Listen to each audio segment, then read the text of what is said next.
Hello, and you are listening to Week 5 of Oneness Project Light One-on-One with Israel Kelly.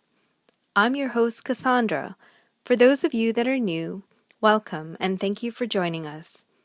Our purpose for each episode is to enhance your understanding of life, the universe, and the world around us by exploring a specific topic more in depth through the eyes of Source. As many of you know, Israel Kelly is fully coalesced with Source energy and has been granted with the universal knowing. He is here to bring messages of love to humanity and to facilitate all of us with the expansion of our consciousness. In last week's episode, Israel shed light on various subjects that have plagued humanity with fear for eons. After listening, you will learn just how powerful your thoughts are and how you have full control of everything that happens within your reality. By changing your thoughts and beliefs, you can begin creating the life that you intend for yourself and begin banishing all of your fears one by one. Tonight we will explore our higher self. And Israel will be joining us from the Dominican Republic. And here he is now. Hello, Israel. How are you enjoying your time in the Dominican? Can you tell everyone why you are there? My time in the Dominican Republic is great. The temperature is fantastic. It's warm. We're next to the hotel is next to the ocean. We're here because we're doing a few seminars, a couple of interviews. There's a lot of people that are interested about the topic of consciousness. We're talking to many people, and it has been great. This is a blessing, and we have to work together to do more about teaching people to expand their consciousness and understand a lot of things that until now they were in the dark. That's fantastic, Israel. I'm glad to hear you're having a good time. Let's begin now with our topic for this evening. Israel, can you please explain who our higher self is? That is a very good question, Cassandra. Our higher self is our spiritual larger part, is who we are. Right now, we occupy physicality in a human form, and we are balanced by our higher self. That allows us to experience things while we have physicality, as we are attached to the larger part, that spiritual part that we call our higher self. Thank you for that explanation, Israel. Now, what is the purpose of our higher self? I will change a little bit that question and ask, what is the purpose of being human? Because we are spirituals. We are a non-physical spiritual energy in a physical body. Our physical body is transitory state. It's transitory state in which we make a transition from physical to non-physical. Our larger part is our higher self. The question is, what is the purpose of being human? The purpose of being human, the purpose to come into physicality, is to have a new experience every time we come in. That's great. Now, does our higher self have an inner being? And does that inner being have an inner being, and so on? Our higher self, our soul, our energy, our inner being, are those are just human terms. It means exactly the same. That energy is part of all there is. That energy occupies, transcends, and is all that we understand as energy. So it's not that it's a division, it's not that there is a separation in between energy, or it's a classification between the higher self and the soul and so on. It's part of all there is. So it constitutes that perfect divine energy that we call our soul, our spirit, our inner being, our highest self. Those terms, they are just human terms in order for us to understand that concept better. Okay. Is there a tier level in the non-physical world that our higher self is trying to attain, or are we all equally the same? That is a very good question, Cassandra. Our higher self is having a human experience in a different way, as the emotional part is just what is attached to the human reality on time space. While we are in a physical form, our reality, our emotions, and everything else is what makes our experience on time space possible. Our emotionality is perceived by our higher self differently. And our higher self is always in the vortex. He's always aligned. He's always positive. It's positive vibration. It's one with a source energy as we are, but in a different way, in a different way that we don't perceive, and in our human intellect. So the experience is different from the physical to non-physical, and things like sadness or anger or any other emotion from humans is perceived by our non-physical part, our higher self, differently. Thank you for that detailed explanation. Do we merge fully back into our higher self when we transition into non-physical? Yes, the answer to that is very simple. When we are not in a physical form anymore, we do the transition in which we become a part of all there is. We become a non-physical existence. That's who we are. I know that our higher self has the ability to communicate with us. How do they communicate with us? About the ability part, I will rephrase this differently by saying that humans have the ability to communicate with the larger part. Humans have the ability to communicate with their higher self anytime they want. And how they do so, how they higher self communicate, your higher self is always there. Your higher self is who you are, your energy, your soul, your inner being is always there to communicate with you. Most of us we think is our imagination, and we just don't pay attention to it. But our higher self is always communicating and interacting with our human intellect, with our human part that is having the human experience all the time. That does not stop it because that's what we're here for. That connection is always there. That connection is what makes this experience possible. Okay, sounds good. If we ask for our higher self for help, will he or she be able to assist us? For example, save us from accidents or a burning building or terminal illness? Your higher self is not going to interfere in your human reality.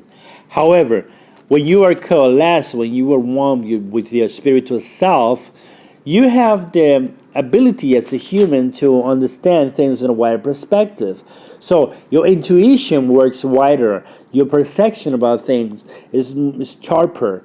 So you have this vision, you have this way to understand things that most people they will not understand and see it because they're not connect the way you are. So is it good to be connect with the larger part of yourself? Of course it is. It's the most beautiful thing. It will bring you all the clarity that you need to be a human, the human that you expecting to be. Having clarity, being aligned, having the right vibration, being on the vortex, being a human that's able to help, to heal, is able to do so many things when you coalesce with the larger part of yourself, when you align with who you really are, and non-physical energy, having a human experience, and a physical body. I learned some time ago that our higher self does not experience our sadness, pain, anger, and all negative emotions that we feel. Can you explain to our listeners the reason why? Your higher self, your spiritual self, your inner being, it is always in the vortex. When it sees you struggling, being sad, out of the vortex, have the sense of connecting in a way that, as in your human form, you do not understand.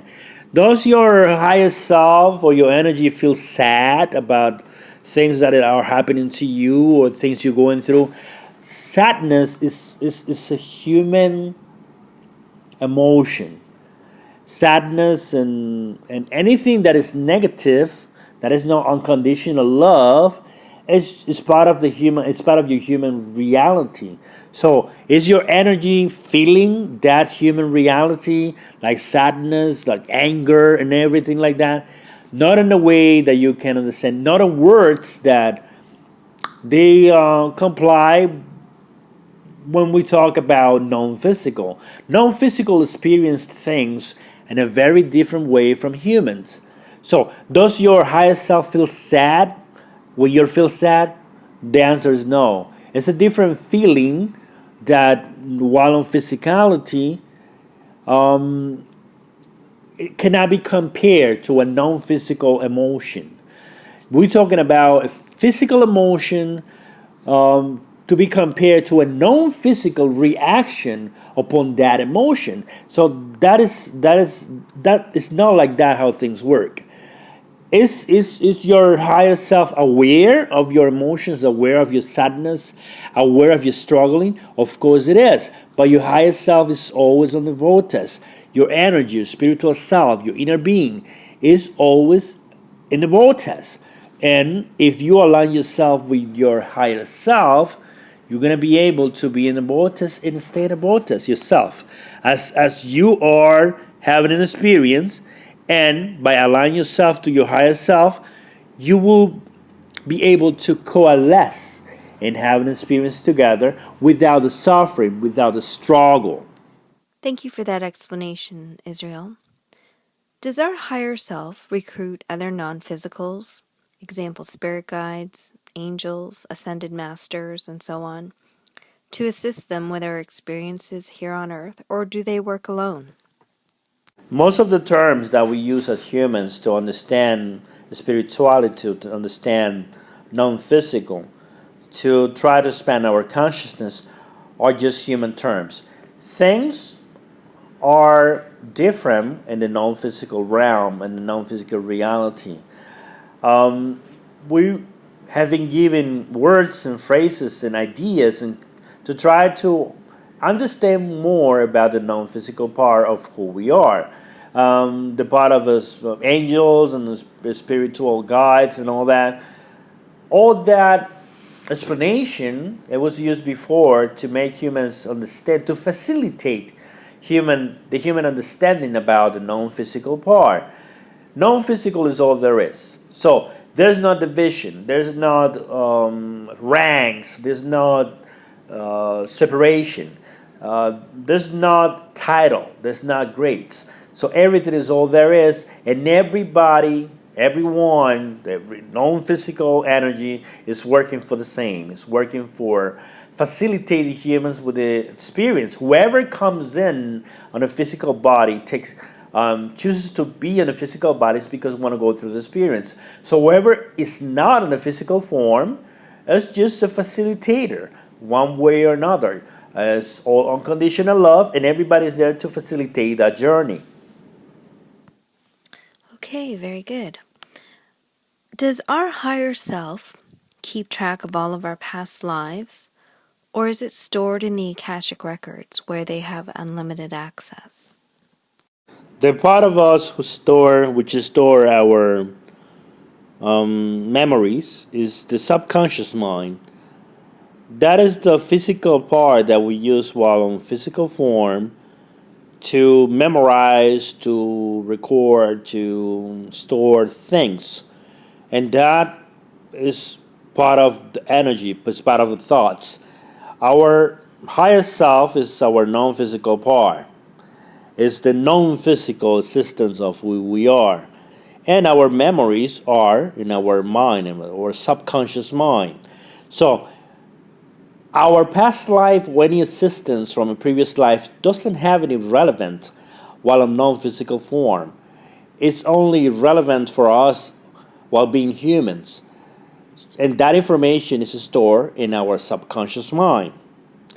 With that being said, you can tell that our higher self is not keeping any track of any record whatsoever because it doesn't see, there's no importance about the past. It's all about the present. It's all about the moment of now. It's only about living in the present. The past is it's just a past reference of things. The future will always give us, as humans, only it's going to give us anxiety and stress. And to enjoy any those times that we perceive as the past, the present, and future, the time we need to enjoy is the moment of now. So Our energy is not recording, is not saving any of that human reality because it's irrelevant in the non-physical realm. It doesn't have any significance at all.